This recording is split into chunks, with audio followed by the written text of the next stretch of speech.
اتفاق ان شہیدوں کے بارے میں؟ بہت شکریہ.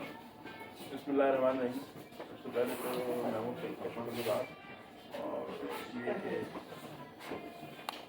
ابھی بھی تربیت اس قابل نہیں ہے کیونکہ آپ کے ساتھ اس طرح ہمت کر کے نہ آگے. اس طرح سب دوستوں نے کہا یہ معاملہ جو ہے 16 دسمبر نہ صرف یہ کہ 2014 آرمی اس کے علاوہ 16 دسمبر 1971 بھی کا سانحہ ہمیں بھولنے نہیں دیتا. اور دشمن نے جب یہ کام کیا ہے تو خاص طور پہ 16 دسمبر کی تاریخ کو اسی لیے چنا ہے کہ جو زخم لگا ہوا ہے اس کو مزید گھاؤ کو گہرا کیا.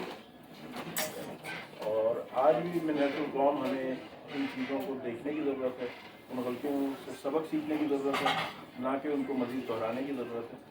اور سلام ہے ان تمام ماؤں پر جن کے گھر یہ سانحہ برپا ہوا. اور آج بھی دہشت گردی اسی طرح جاری ہے. آج بھی جو ہے وہ KPK میں ہم دیکھتے ہیں کہ وزیرستان میں اور یہاں وہاں حملے ہو رہے ہیں. تو یہ جنگ ابھی ختم نہیں ہوئی, یہ جنگ ابھی جاری ہے. اور جس طرح دوست کہہ رہے تھے کہ ہمیں بھی اپنے جو روش ہے اس کو مضبوط کرنے کی ضرورت ہے. اور منحص قوم پاکستانیوں کو پاکستانی بننے کی ضرورت ہے.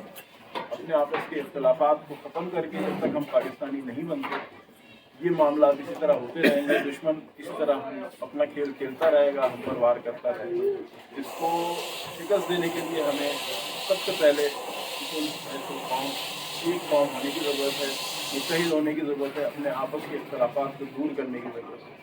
سیاست ہوتی رہے گی, مسلکی مذہبی بنیادوں پہ جتنے اختلافات ہیں ان کو دور کرتے ہوئے ایک پاکستان پہ ہمیں متحد ہونا پڑتا ہے. تبھی ہم اس قابل ہوں گے کہ ان تمام چیلنجز کا, ان تمام معاملات کا مقابلہ کریں. آج کا دن ہمیں یہی یاد ہے.